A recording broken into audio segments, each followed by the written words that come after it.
Hello everyone from Chelsea Fan TV. Chelsea 1, Newcastle 4. Charlie, mate, we were here last year around the same time, a little bit later on in the year in December. Graham Potter was our manager.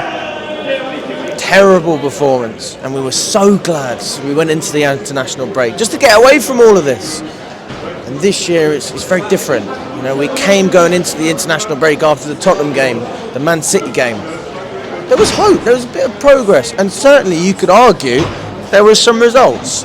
But, you know, we went from having a great first half where we really had chances to kill the game off to losing 4-1. I mean, how do you summarise that? Mate, tough day at the office for us. Only ourselves to blame. Not good enough again, mate. Such a lack of maturity in this team. Just people picking up stupid bookings, stupid fouls being given away. We know Newcastle's good at set pieces, big guys in the box, Trippier with a good delivery. Why are we constantly giving fouls away in and around the box, mate? To be honest, I don't think they were that great today, but we just handed the game to them on the plate, shot ourselves in the foot, and it's just a culture of sloppiness at the club right now. I've said it, you know, every time you think you've taken a step forward with this team the last couple of games, you then take 2 steps back and you're back to reality with a shit performance like this one. It was sort of like you're going back to last season, except this was even worse than that game that we lost 1-0 before the World Cup. So I just don't know like how we can go from we've proven we can go toe to toe with the best teams in the league, right? But how do we then go to doing what was one of the worst performances I've seen from a Chelsea side in a long time? The first half fairly even, right? We should have gone in 2-1 up. Gallagher, who has been great this season, an absolutely horrendous day today at the office. Not the only one. Sterling, apart from his goal, was shit. Cole Palmer was poor today as well. Thiago Silva was awful. Mistakes at the back. Like going from 2-1 to 3-1 down in the space of 90 seconds. Like, where are our heads here? Where's our thought process? Don't even get me started on Reece James. Shit today. As a captain, that is absolutely pathetic. You're on a yellow card, you give the ball away, and then you haul the man down, and you just let your team down and leave your teammates in the shit for the last however many minutes it was. So, like, I don't look at it and think, oh, do you know what? We were absolutely outplayed today. But it wasn't a 4-1 game in my opinion, but at the end of the day, mate, we've just keep letting ourselves down and shooting ourselves in the foot. No, there's a complete lack of mentality, there's a complete lack of maturity, and there's stupid mistakes being made. Is there a lack of fight? I don't know, because like I say no because you see Man City, we came behind multiple times. You wouldn't say there was a lack of fight there. We came from behind against Spurs, but you look today and you're just thinking, even at 2-1 down, mate, we're still in that game. But to do that sloppy mistake from Thiago, I love Thiago Silva, unbelievable player, what a guy, what a man. That's so poor today to make a mistake like that. And like to go from 2-1 to 3-1, as I said, within 90 seconds, that kills the game and it's done. But it's just poor decision making and just a complete lack of mentality. We just lost our heads today, mate. A complete head loss from the team. So we can't look at any of those goals and say too good to Newcastle. We're really looking at ourselves and saying, you know, we opened the door for you and we made it easy. Well, I don't want to stand there and give them no credit because look, they did play all right today. But you look at the goals on an individual basis, like you're looking at fucking Gordon's through whatever. Anthony Gordon was amazing today. Thiago Silva, like mistake for the third goal. Second goal, like it was a free header from across. The first goal, like we're playing everyone on, I think Cucurella or Badia Shield, like they're playing Isaac on side. Like these are basic errors. Now look at our defence, man. I think, you know, our defence is normally pretty decent. We conceded 9 goals in our last 3 games. What's going on there? We've got the personnel. We've got Thiago Silva, Colwell, Badia Shield, Disassi, Fofana, obviously not fit, but all the centre-backs are fit other than Fofana. Something's going on with the coaching in defence at the moment, mate, because we shouldn't be making that many mistakes and giving away that many goals, because the defence is one of our strong points and the depth that we've got there. So something's not quite going right there either. But just a real sense of frustration today, man. It was just really pathetic, and it's one of them where you just like, it sort of makes you want. It always makes you lose hope. You know, you get hope from those games, and then it's like it's just dashed again. As I said, 1 step forward, 2 back with this team at the moment. I mean, it's a big step backwards though with the scoreline. I mean, irrespective of the way we played, you know, on paper we got absolutely destroyed.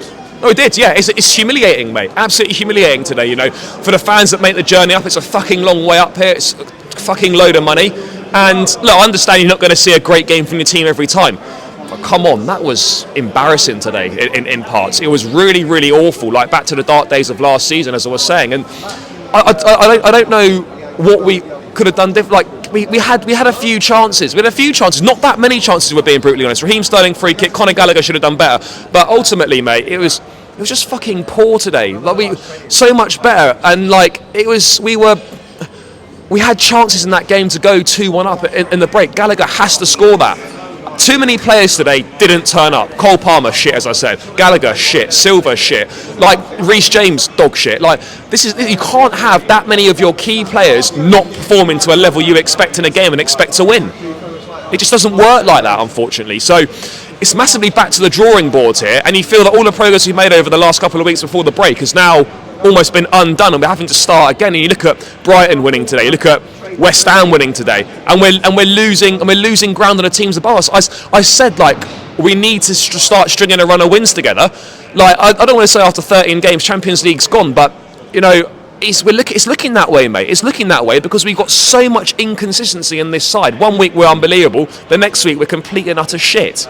I mean, I predicted that we would come in and win this game 2-0. I was very confident, and to be fair, I didn't realise Almiron, Isaac, players like that were even available, so that caught me off guard, to be honest with you. And obviously they were heavily involved with some of the goals. Isaac scored the first one for Newcastle. Gordon got the third one, yeah. Gordon as well. Was he meant to be injured? Fourth one. No, he was fine. He was alright, I think. But Almiron made it back as well. But look, I don't want to talk about injuries, like, but we can play that game. Newcastle 12 players out or whatever. Let's remember we've also got £200 million of players out. I'm not making it an excuse, but no Nkunku, no Lavia, no Fafana. Like, we've got key players missing as well. So let's not play that game. Oh, you know, we got humbled. We got battered by a Newcastle side missing 12 players. We're missing key players as well. I'm not making an excuse, but you've got to be fair in your analysis of these things. And I think it's just one of those, bro, where we just weren't good enough today. I had confidence as well in this game. I'm predicting all week on the channel, like, you know what, we got. I fancy us to get a 2-1 win here. It's going to be tough, but you can't. We've won 3 of our last 5 here, 3 wins in the last 5, and you know, you think if you're going to get a win here, this is a good chance to do it with the players they've got missing. And half time, mate, I still fancied us to win that game. You know, it was a fairly even first half, but once again we come out in a second half and we just implode and we're just not there. So I don't know what's going on. I don't want to blame the manager for this today. He was obviously in the stands. I don't think it makes that much difference. Maybe it makes a bit of difference, who knows. But what the players are just letting themselves down time and time again. The players are letting themselves down, and until we find a way to not capitulate and let our heads drop and give away stupid fouls and pick up stupid bookings. Reece James banned for Brighton. Cucurella, 5th booking this season, banned for the Brighton games. That's our 2 first choice fullbacks at this point in time, both missing next weekend. You know, it's not just this weekend that we've been fucked. Like, we could potentially be fucked next weekend because of that. You know, look, Badiashile comes back into the lineup today. Look, we're all pleased to see him back. You know, I thought it was a strange decision to put him back in for this sort of game. I don't want to look back on hindsight's a great thing, but I thought at the time it's a little bit of an odd one. Disasi's been doing very well this season. I understand why he didn't continue. Like, centre backs is one of them things where you don't want to fuck about with the pairing. You want to have a consistent pairing, and we've had that with Disasi and Silva. Why change it? I understand Badiashile needs minutes to build his fitness up, but surely Brighton at home would have been a better game to do that than Newcastle away. And also, if you're going to do that with your centre backs, why are you not doing something similar throughout the team?